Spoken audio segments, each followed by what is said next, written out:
Pints with Jack, Season 4, Episode 59. After Hours. The Barfield Buffet, Part 1.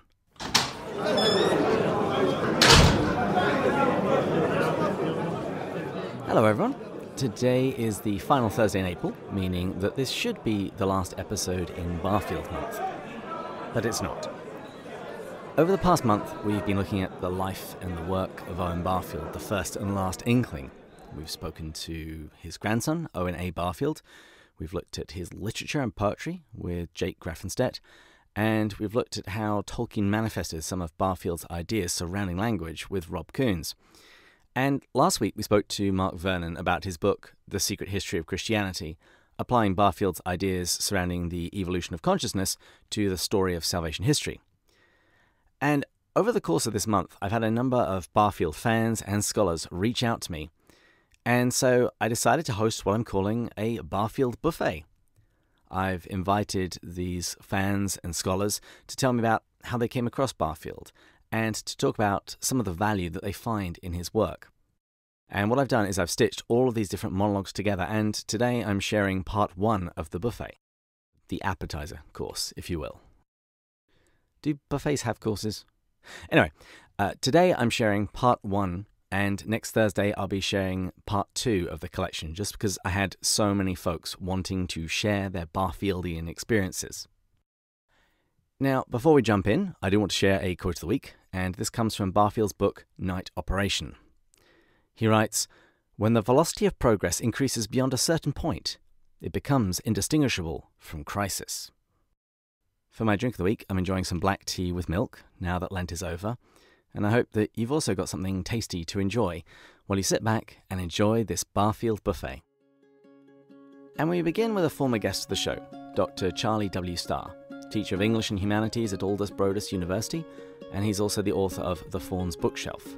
And back in episode 49, I interviewed Dr. Starr about the Archangel Fragment, as well as the other books that he's written.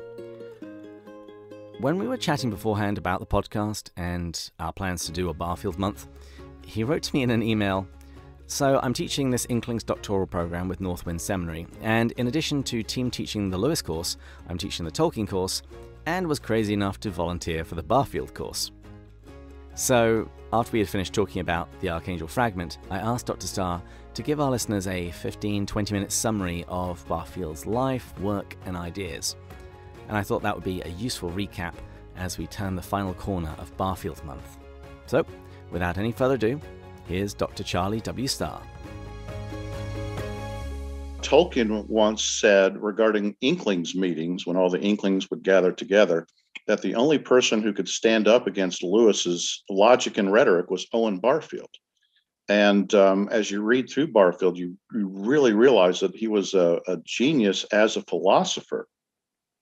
Now, he has written some literature, which I don't think is on the level of either Lewis or Tolkien. But as a thinker, he's really something. But sometimes his wording is obscure, and that has in part to do with the nature of what he believed about knowledge. Sometimes he's purposely difficult and hard to follow and understand.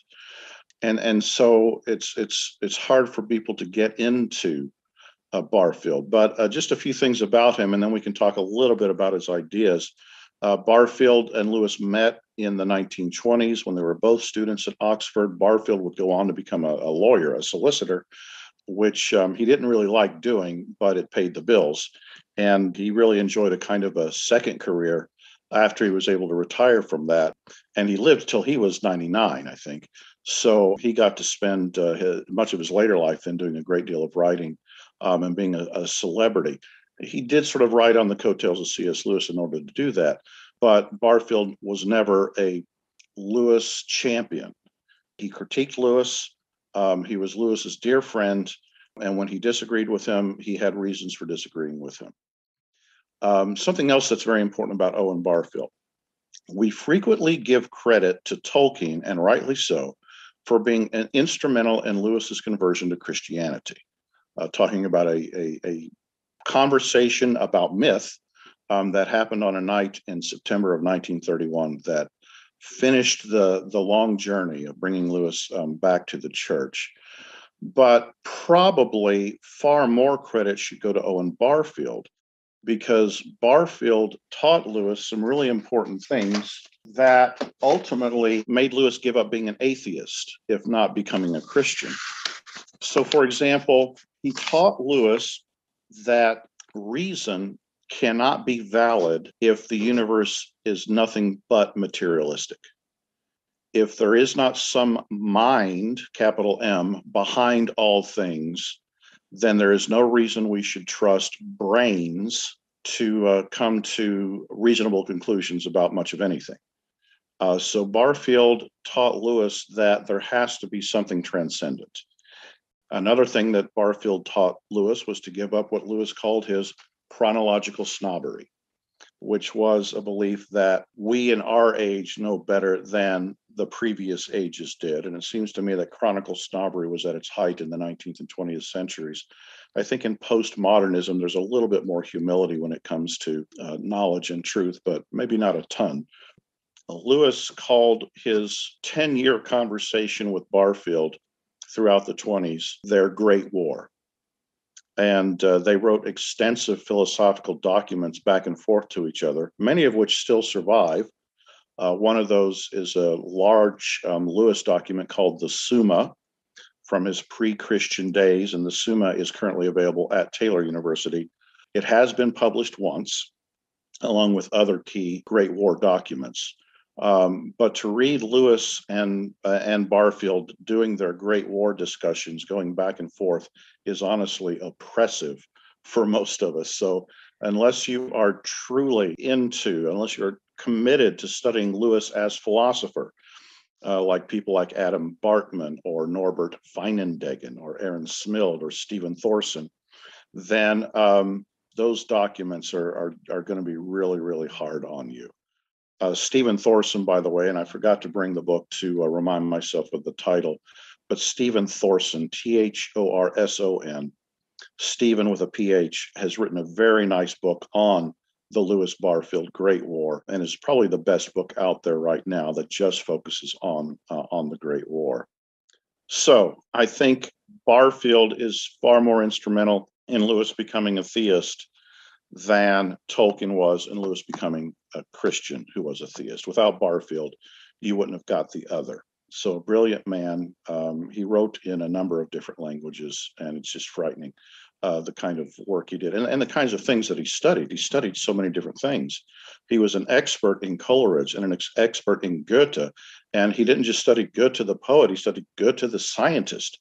He was incredibly well read on the whole history of science and how scientific thought developed. But then what about Barfield's ideas? Well, I will mention that for those of your listeners who do want to try to read some Barfield, there are 3 books you should look at, or at least one. And the first book you should look at is Poetic Diction, A Study in Meaning. This is the book that had the most influence on Lewis and Tolkien, especially their theories on myth. The other 2 books that'll probably get you a good Barfield primer are going to be Barfield's Saving the Appearances, A Study in Idolatry, and his book Worlds Apart. But there's another 15 more Barfield books after that too.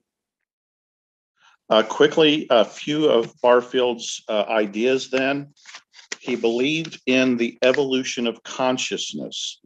This is to say that Barfield believed that the way we think today and the way we perceive reality today isn't the same way human beings have always thought and perceived reality. In ancient times, we thought radically different. We perceived reality radically different than we do now. He believed that ancient thinking was mythic thinking, and that mythic thinking was more holistic than it is today. So that today, where we separate the abstract from the concrete, the symbolic from the literal, that's a big one for him.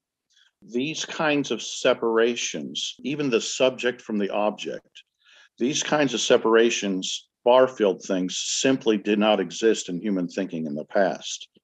And he sees that then especially in the nature of words. And I'll talk more about that here in just a minute. But he saw that ideas that maybe it's worth reading a great Barfield quote.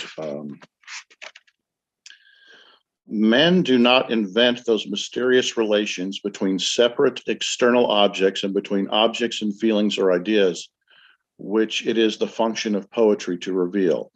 These relations exist independently, not indeed of thought, capital T, but of any individual thinker. And according to whether the footsteps are echoed in primitive language or later on in the made metaphors of poets, we hear them after a different fashion and for different reasons. The language of primitive men reports them as direct perceptual experience. The speaker has observed a unity and is not therefore himself conscious of relation, but we in the development of consciousness have lost the power to see this one as one. Our sophistication, like Odin's, has cost us an eye, and now it is the language of poets insofar as they create true metaphors, which must restore this unity conceptually after it has been lost from perception. So that's not quite the one that I wanted to read, but that's all right. There is interconnectivity between objects and ideas, and that interconnectivity doesn't just exist inside our heads, it exists outside our heads. There are meanings. Thus, if we take the biblical word for spirit, it is also the word for wind.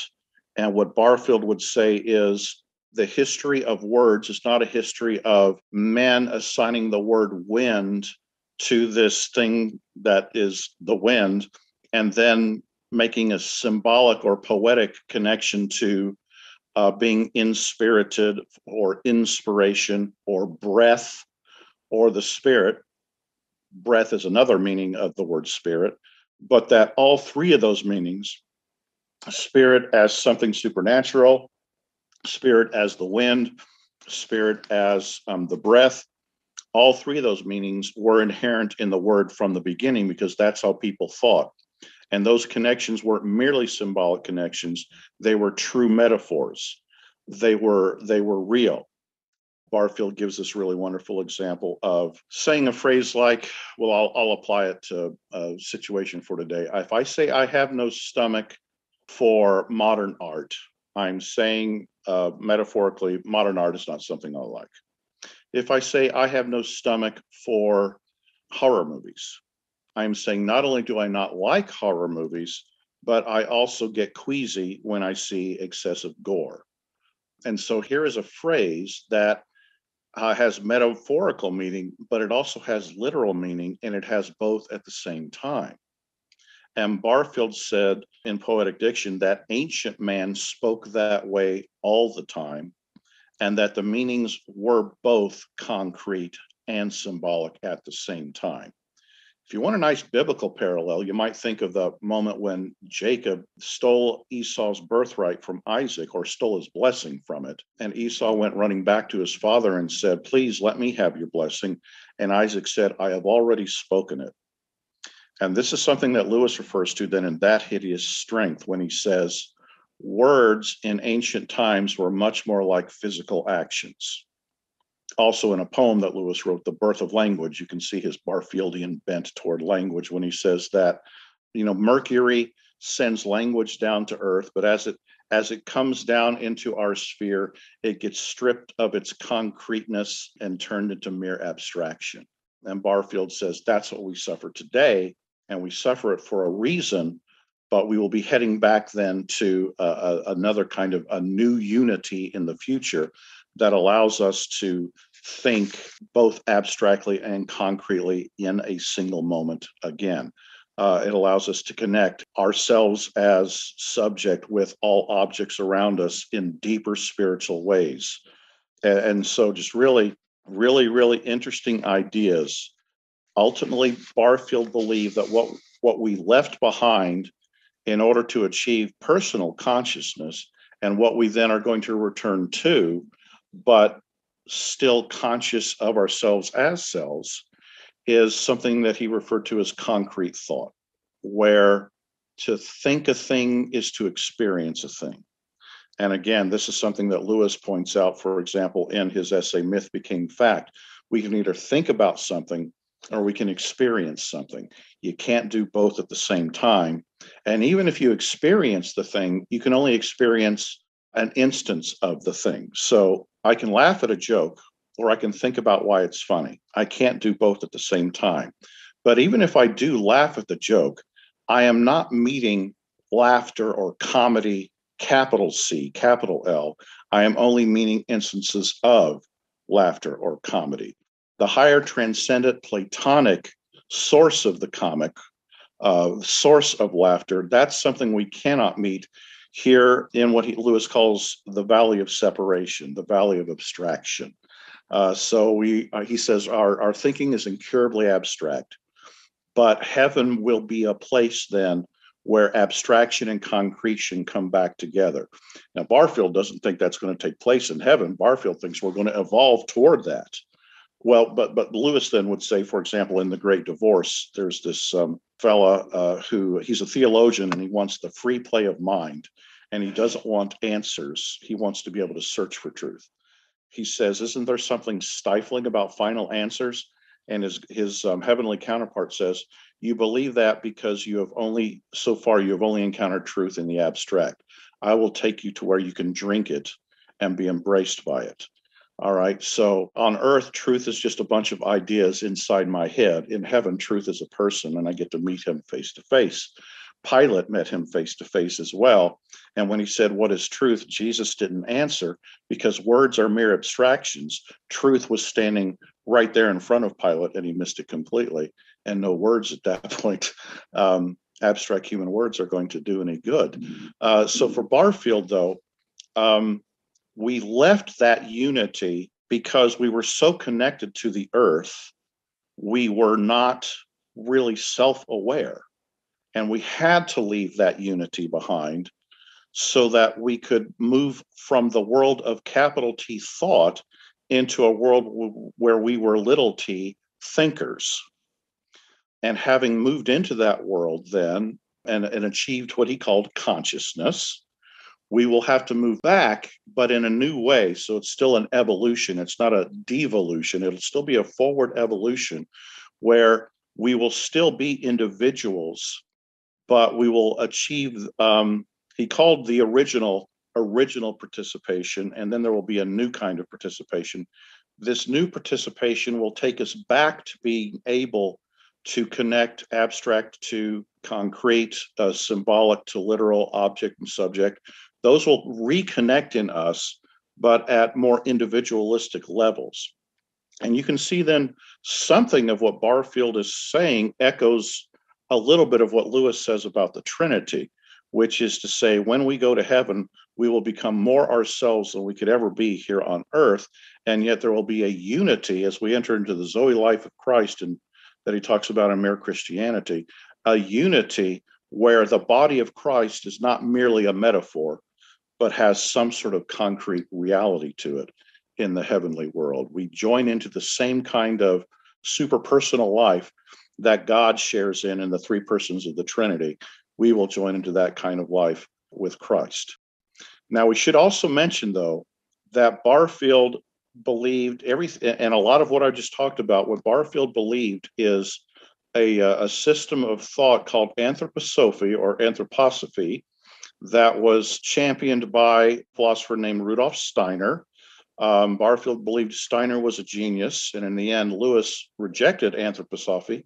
Anthroposophy is probably the right way to pronounce it. Lewis rejected that, and the Catholic Church, I believe, sometime in the 19 teens, called it a heresy. Barfield was committed to it, and I think we need to study Barfield in order to understand Lewis and Tolkien better. And again, if nothing else, just poetic diction would be the place to go if you just want to focus most of your attention on Lewis.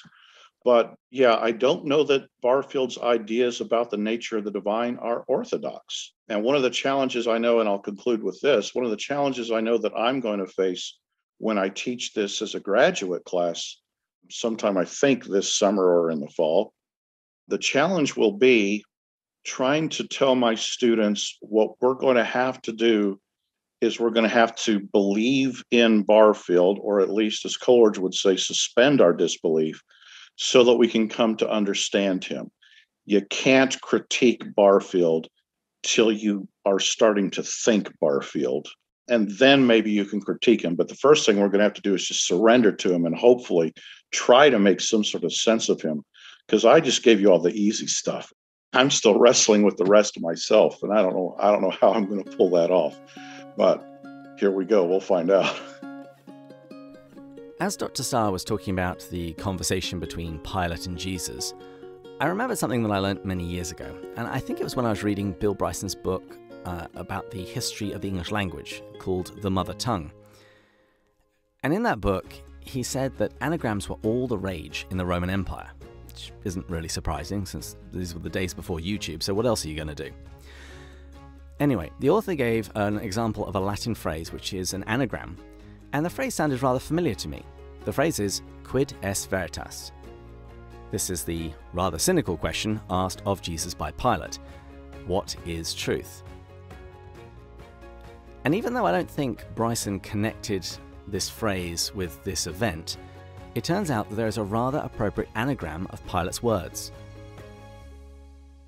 The letters in quid est veritas can be rearranged to form est vir quia est, the translation of which is, it is the man who is here. So what is truth? It is the man who is here. It is a person, the God-man Jesus Christ, which I think is pretty cool. Anyway, next up we have Landon Loftin, a hospital chaplain and PhD student from Missouri, who is currently preparing to write his dissertation on Barfield. He has a peer-reviewed paper for Seven, which is the journal of the Wade Center at Wheaton, called Barfield and the Modern Crisis of Meaning. So here's Landon Loftin. My name is Landon Loftin. My interest in Barfield began while I was working on my master's thesis, on the role of the imagination in theology and apologetics. In my thesis, I developed and defended C.S. Lewis's understanding of the imagination as the organ of meaning, as opposed to reason, which he described as the natural organ of truth.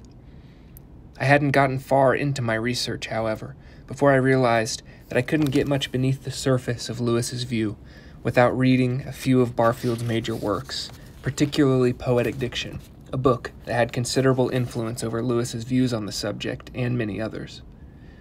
I found that it enriched my understanding of Lewis, sometimes as a complement to his thought and sometimes as an opposing voice. The latter, of course, explains the inscription that Barfield chose in dedicating Poetic Diction to Lewis, that is, in opposition is true friendship. Anyway, my interest was sufficiently piqued that the first thing I wanted to do after completing my thesis was a more thorough survey of Barfield's work. Though I found his work difficult, full of what Lewis described as, quote, Owen's dark, labyrinthine, pertinacious arguments, it proved to be worth all the effort. I found that Barfield provides everything a person could want in a writer. That is to say, his books are at once wide-ranging, intellectually stimulating, aesthetically pleasing, and spiritually edifying. A theme of particular interest to me as a hospital chaplain who works daily with people who are struggling with a sense of meaninglessness, spiritual emptiness, is of course Barfield's account of the much-discussed modern crisis of meaning. He accounts for the uniquely modern sense of general meaningless in terms of the evolution of consciousness, which briefly, for anyone who isn't familiar with it, it's a theory which posits a process of fundamental change in the way the human mind relates to the world around it, and on a deeper level, it's about the fundamental character of the world itself.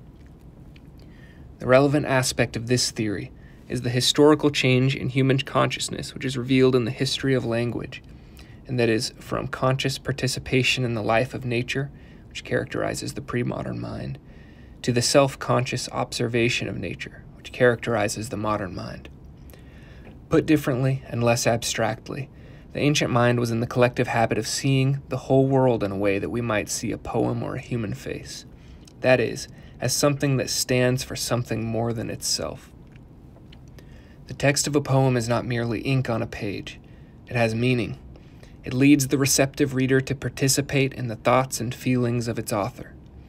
Likewise, the human face, in George MacDonald's fitting words, is that living, eternal, changeful symbol which God has hung in front of the unseen spirit. On Barfield's account, ancient people were in the habit of seeing all things as signs, hung in front of the unseen world of spirit. We, on the other hand, look at the world around us largely as a collection of lifeless objects to be manipulated for our own purposes. Or, returning to the poem analogy, we look at the world like a man who examines the texture of the paper on which a poem is written and comments on the shape of the ink marks he finds on it, but he remains inattentive to all that the marks represent. There is, of course, a lot of practical utility in our hyper-focused attention on the outer appearances of nature. It accounts for the astonishingly rapid advances in science and technology that we've seen since modernity was initiated by the scientific revolution. But this scientific and technological prowess has come at a cost. Like Odin, Barfield tells us, we've purchased our sophistication at the cost of an eye. Our vision is therefore myopic. We're experts in matter, but ignorant of spirit. Of course, I'm not in the habit of explaining the technicalities of Barfield's theory to patients in the hospital, but my work as a chaplain has been greatly improved by Barfield's insights into the context of consciousness, if you will, in which the people I encounter are trying to find meaning in their lives and trying to make sense of their suffering. Also, it gives me a conceptual framework and a vocabulary for talking about the fundamental assumptions and attitudes that blind us to the inherent meaning of the world, and some important clues as to how we can mitigate or even overcome this modern spiritual blindness. I'm working now on some new projects. For instance, I want to find new ways of applying Barfield's distinction between the history of ideas and the history or evolution of consciousness. Barfield often suggests how accounts of the history of ideas fail to pay sufficient attention to changes in consciousness. They're therefore incomplete at best, or at worst, entirely mistaken. One that he mentions in passing, which I'm working on developing more fully, involves the history of logic, the rejection of the Aristotelian framework for logic, which had been the standard system in the West since Aristotle conceived it. Among other things, those who sought to replace it objected to the idea of logical predication, which was the foundation of the Aristotelian syllogism. Their objection, in Barfield's words, was this: if I say a horse is an animal, then A, if by the word horse I mean something more or less or other than an animal, I've told a lie. But B, if I do not mean by horse anything more or less or other than I mean by animal, I've said almost nothing, for I might as well have said a horse is a horse. What's difficult to account for is the fact that almost no one seriously raised this sort of objection to logical predication for almost 2,000 years, but then it suddenly began to appear to many philosophers as obvious, clear, and decisive. It's difficult to account for, that is, unless we first accept that the dramatic change came at a time in which, according to Barfield's account of the evolution of consciousness, the last vestiges of participation were rapidly fading from human consciousness. And then we realize that logical predication assumes participation, as many, like Aristotle himself and Thomas Aquinas, had pointed out. I think the interest in Barfield is growing. I hope that that trend continues. I'd encourage anyone who's listening who's not read Barfield for themselves to do so. I'm sure you, like me, will find it difficult and very rewarding. When I was chatting with Landon, he said that he aspires someday to legitimately claim the title of Barfield Scholar. Well, to me it sounds like he's already very much on his way. Next up we have Dr. Troy Vine. Troy Vine started out as a physicist, but reading Barfield inspired him to do a second PhD, this time in philosophy, in which he explores the development of the conception of colour from Descartes, via Newton and Goethe, to Wittgenstein. He's just started teaching a short online course on Barfield, focusing on two particular works, Poetic Diction and Saving the Appearances. Here's Dr. Troy Vine. My name is Troy Vine. I've recently started working at Schumacher College in Dartington, and I run the Holistic Science Masters there. I'm also finishing off a second PhD at Humboldt University in Berlin.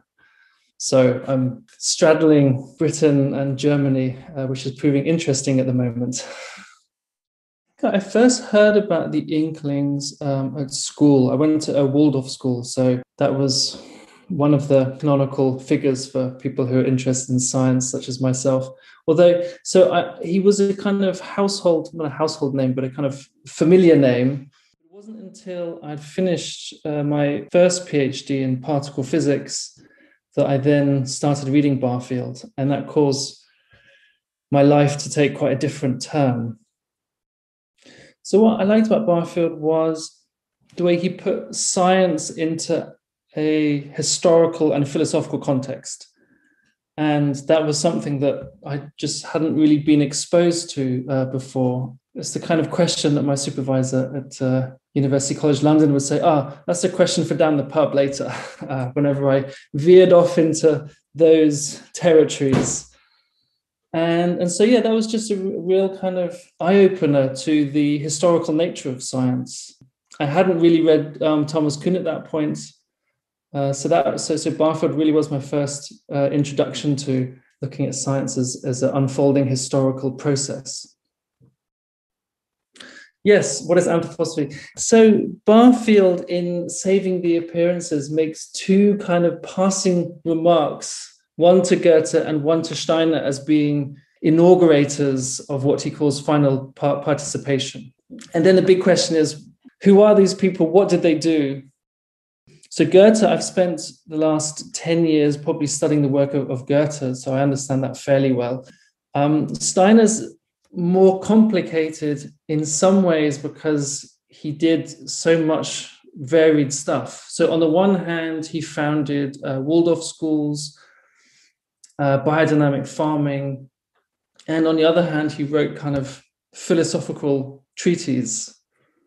So he's a very difficult character to really understand, actually, and to really have a kind of overview of. And that's also not helped by the fact that he has a following of people of different kinds, some of which are quite strange and hard to understand.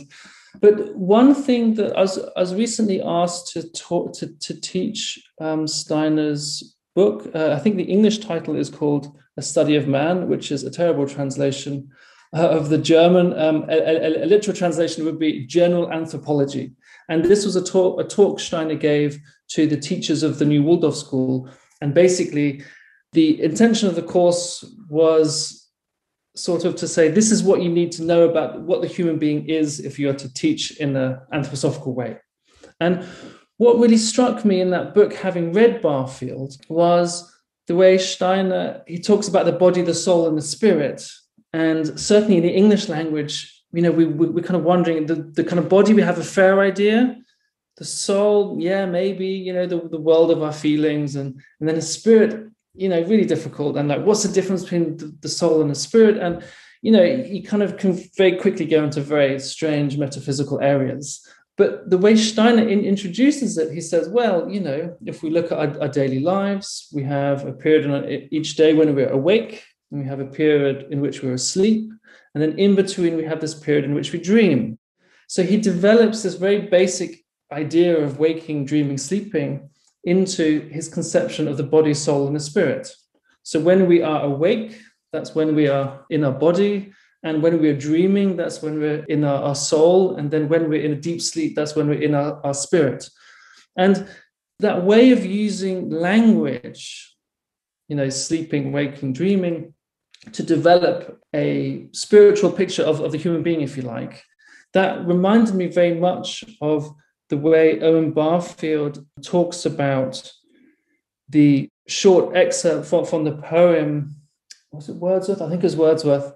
Shelley, when he says, "My soul is an enchanted boat." And so one can apply, in a way, a very similar kind of metaphorical analysis to Steiner's work as Barfield applied to Shelley's work in poetic diction. So that's why I see a kind of close affinity between what Steiner's doing and the kind of poetic diction that Barfield speaks about in his book, Poetic Diction. So I'm going to be teaching an online course on Owen Barfield's two major works, Poetic Diction and Saving the Appearances. And I'm going to be teaching what I think are key ideas from these two works. Poetic diction is quite a difficult work. And the reason for that is he provides, in my reading of the work, he provides a methodological tool, which is an understanding of metaphor.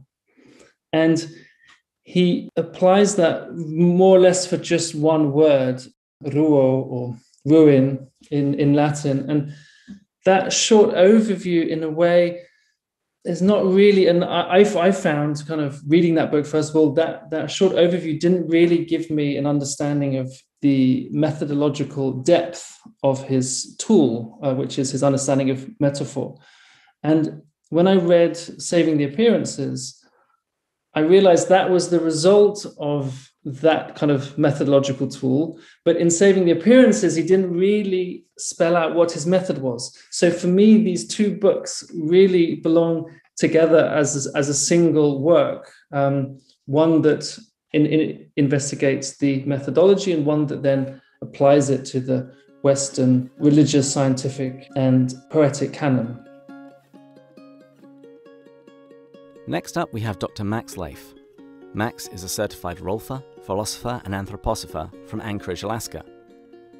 He blogs at theoriapress.wordpress.com and is the author of The Redemption of Thinking, a study in truth, knowledge, and the evolution of consciousness, with special reference to Johann von Goethe, Owen Barfield, and Rudolf Steiner. Here's Dr. Max Leyf. People often see Barfield as a kind of with a little bit of skepticism, they see Barfield as a gateway drug to Rudolf Steiner and Steiner's system of anthroposophy. And I understand people's reservations, but it's quite funny because for me, I guess Barfield is a gateway in that sense, but for me it was the opposite direction. And somehow I encountered Steiner, and that itself is an interesting story. But I was sort of just willing to take the leap and see where it went.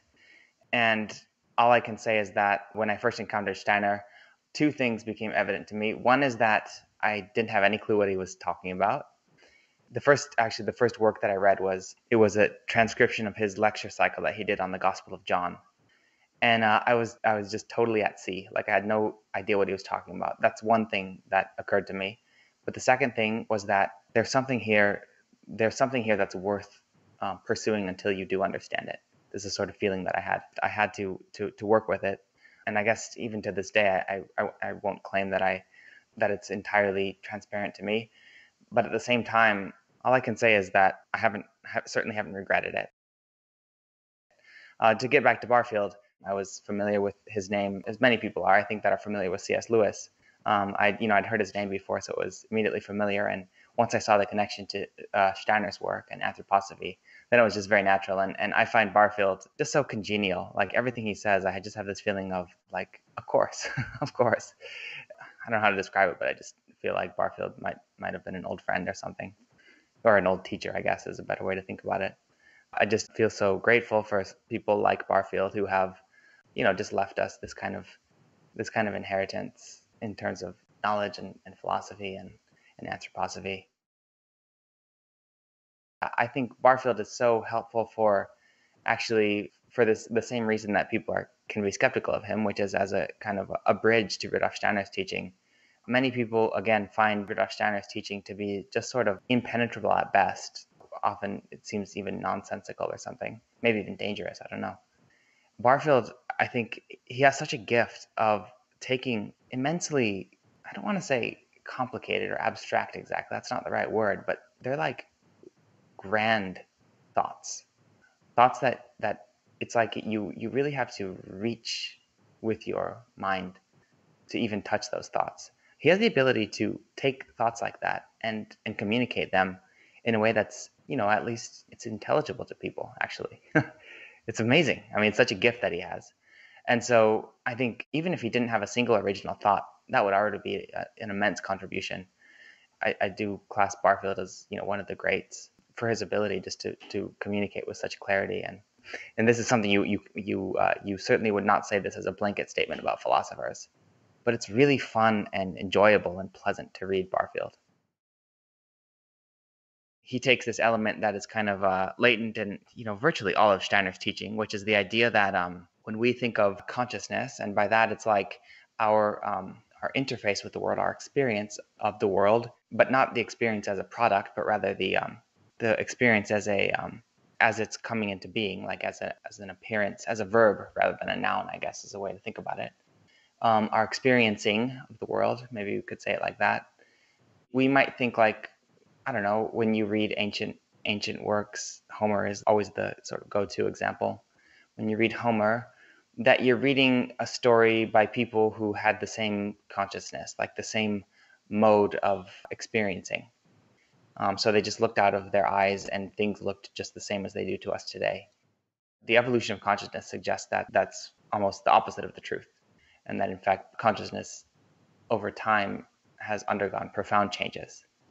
And that's something that Steiner, he never loses the opportunity to just recapitulate these epochs that he divides humanity into, and those those are among Steiner's especially kind of inaccessible or esoteric teachings, where he'll describe the ancient Indian epoch, and then the Persian epoch, and then the Egypto-Chaldean epoch, and then the Greco-Roman epoch, and so on.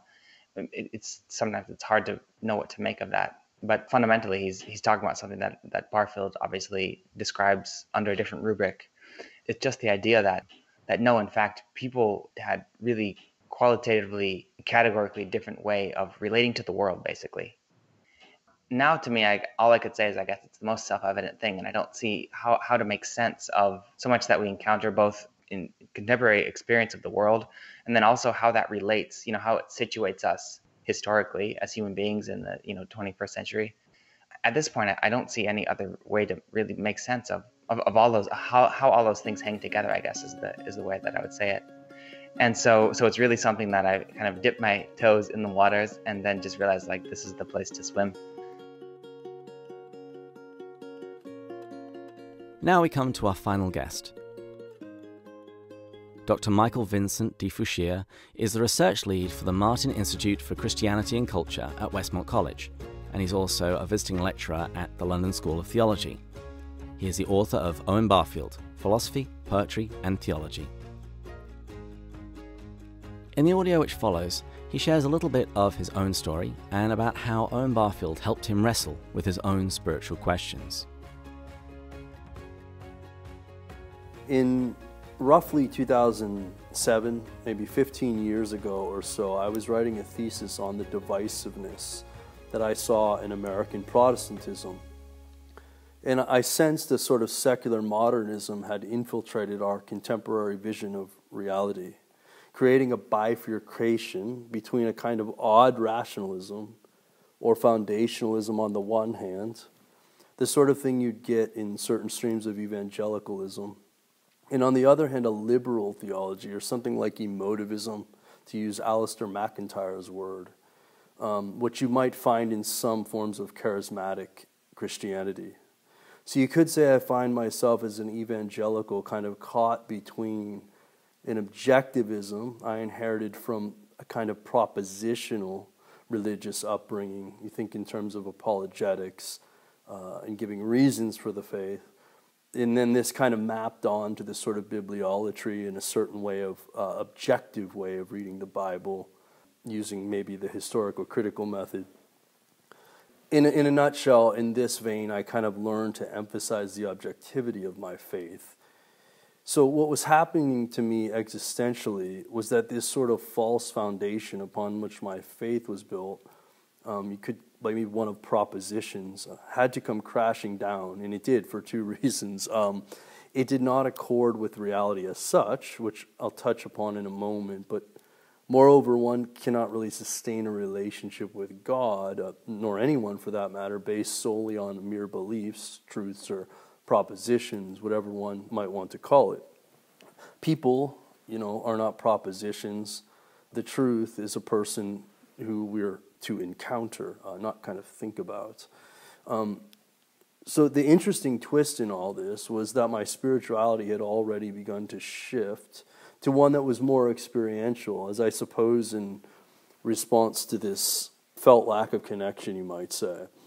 So I found myself gravitating towards charismatic experiential spiritualities, which is, you might say, a bit more subjectivist. So I have this kind of objective background and this desire for connection, which was bringing about more of this subjectivity, we might say. So the existential issue I was having at this time, while I was writing this MA thesis, was that here I was as a kind of charismatic, but trying to get this to fit with a kind of historical, critical, or rationalistic, foundationalist vision, and it simply didn't work. So my master's thesis was a sort of fumbling through this kind of existential dilemma regarding how to relate the subjective experience of the world and with God with that of this sort of fundamentalism, the fundamentalism that was undergirding it. At the time, the word postmodernism or postmodernity was quite trendy. One had to be aware of it, what it means for Christians in the church. And the mark of a good American theologian, I suppose, had to do with one's capacity to give a response to a sort of, emerging relativism or subjectivism. So the trendy theologians, it seems, were those who held a kind of tension between objective truths of modernism and then the limits of knowing that postmodernity had emphasized without then succumbing to a kind of full-blown relativism. So I wrote on how the sort of new ways of knowing might sort of balance this sort of subject-object dualism that I was inhabiting. In the end, it was helpful, I suppose, to have made some sense of where American Protestantism was at the time.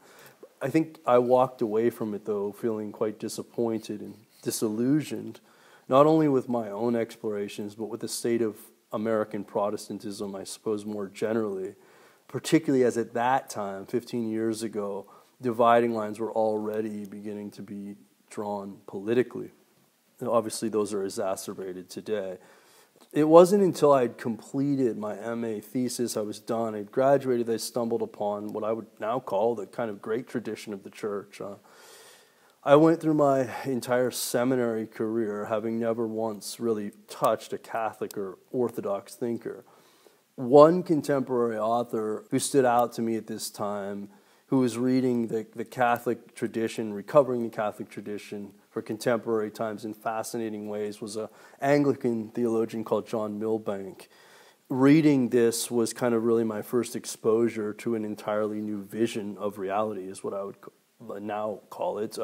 It seemed as if he'd lived in a time past, and that he was able to see the ways in which Christianity cut through some of the dilemma with which I was wrestling. And so over time, what I came to see was that undergirding both sides of my American Protestantism was the same logic. And that logic was now what I would describe as a kind of attempt to get at an unmediated vision of reality and of God, without which I sort of ended up shuttling between a kind of emotivism on the one hand and a foundationalism on the other, a life with God in the heart or a life with God in the head, but God never became quite incarnate in me and kind of lived out in the world around me. And I think that this idea is still very much an issue today in American Protestantism. It's still very much here. The word and concept of participation, in Greek it's methexis, is often used to parse through these sorts of dualisms that I was wrestling with. I suppose I came to discover this. This was a way of articulating a vision of God who is not unmediated, but mediated in and through all things. And that as such, all things are deeply imbued with God's meaning and purposes. This was so new in me, this concept of participation, which I won't go into detail about, but I just kind of ate it up. This idea of participation was central to John Milbank's work, and he points to this constantly in patristic literature as a kind of way to correct the way things are today, and how the loss of this vision kind of leaves us where we are. This was what I suppose most fascinated me. So my wife and I actually moved to England, where I studied with John, and I was kind of immersed in this way of life and in this kind of vision. This idea of participation, this immersion in Christian ancient literature, it felt like a kind of balm, I guess, to my low Protestant dualistic wound. I was slowly learning to see God in all things, as Ignatius says. So I really wanted to do my doctoral work on this mediatory or participatory vision. But unbeknownst to me at the time, this was actually nothing new, and it was quite commonplace in Catholic and Orthodox thought. So I needed to narrow my scope, and this is when John realized this, and he mentioned Owen Barfield. This is actually the first time I'd ever heard the name Owen Barfield. I'd read a ton of C.S. Lewis, I'd never heard the name Owen Barfield. So I then spent the next 2.5 years writing on what I took to be important in his thought. That was not easy. He's hard to parse. And what I took to be a central theme in his work was this same concept of participation. So I suppose that's where I find the real value in his work is kind of anything that kind of is centered upon that notion of participation. I've already touched upon, I suppose, how personally and spiritually this had impacted me. But now maybe I can speak from a more theological or cultural perspective as to why I think this is very valuable. The first reason has to do with the fact that Barfield, I see him as what we might call a counter-Enlightenment figure. So while many were reacting to Enlightenment modes of rationality, in fact, my Christianity was that, Barfield holds closely to what I might call a pre-modern worldview, a pre-Enlightenment worldview, which allows him to diagnose and critique contemporary modes of thought in ways that aren't reactionary. So in retrieving this kind of earlier vision, Barfield looks out upon the kind of horizons of modernity and post-modernity with an historically rich, kind of fresh set of eyes. He sees our contemporary vision, as you might say, maybe as a thinned-down perspective of what it once was, a kind of loss of meaning. So by bringing this ancient participatory vision, which I'll talk a little bit more about, forward, he tells us where we are today and kind of when things went awry in his perspective. And this has to do with when we started to separate God from creation, nature from supernature, meaning from materiality, subject from object. And so this kind of what has become now quite trendy is called a genealogical analysis, like a genealogy of thought, like how we got where we are today. It can be seen in this way, I think, as a sort of forerunner to contemporary figures like Alistair MacIntyre, who does this with ethics and virtue, Charles Taylor, the great Catholic philosopher, and then the Anglican theologian John Milbank. They're all known for kind of tracing the kind of genealogical histories and also kind of impressing upon in their work the need to return, or at least bring forward, I suppose, or resource our perspectives now with more older or lost models that were lost to a sort of progressivist kind of attitude. And so they wanted to retrieve the riches of the past and kind of bring them forward. And this is what I think Barfield is doing. He is really about wanting to help people see, I suppose, as they once did. So while there should be Christian anxieties about Barfield, as he does have some Gnostic tendencies, his theology and his cosmology are certainly, from an Orthodox perspective, sometimes questionable. His metaphysic, however, the way he sees reality, I would argue is very Christian. And what we get in this is a kind of really high sacramentalism, is what we might want to call a sacramental vision of reality. He insisted on this, what I might call a sacramental vision, in ways that I even think that Lewis helped Lewis even develop this in his own intellectual development. So in this way, I have said, and I think that it seems to me that Barfield is a post-secular thinker, before it was even fashionable to be post-secular. And in this way, he's quite far ahead in his time. This participatory vision was not willing, really.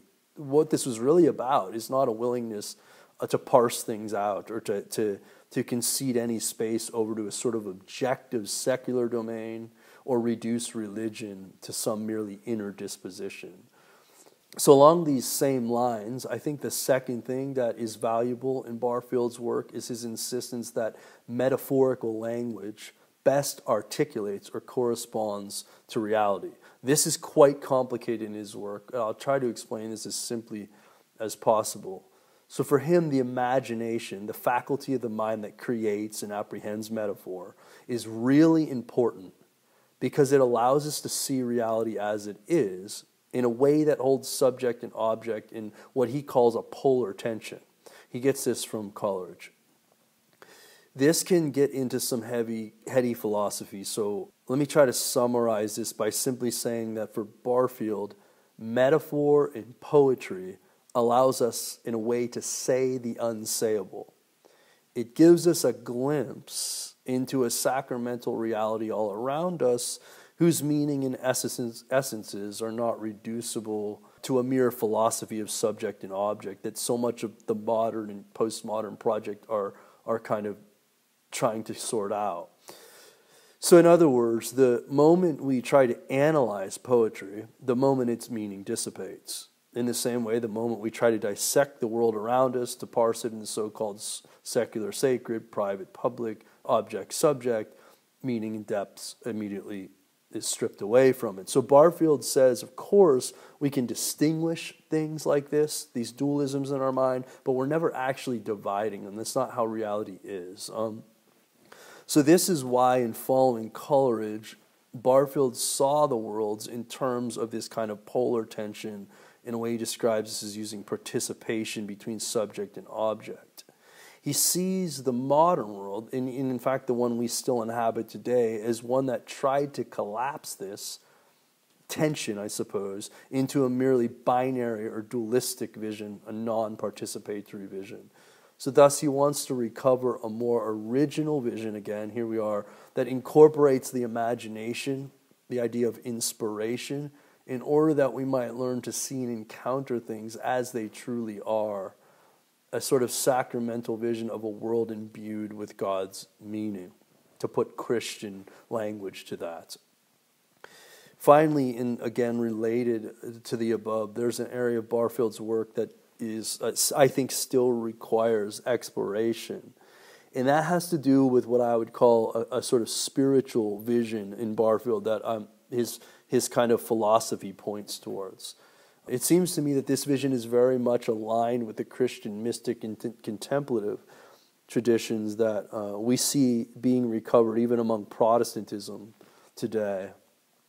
Barfield's idea that metaphor has a way of uniting inner and outer, or subject and object, we could say, is deeply akin to the vision of the desert mothers and fathers, the Spanish mystics like Ignatius, Teresa, John of the Cross. So much of their language regarding the encounters with God and movements of the soul towards God is of course filled with metaphor. But that's not exactly what I think is important here.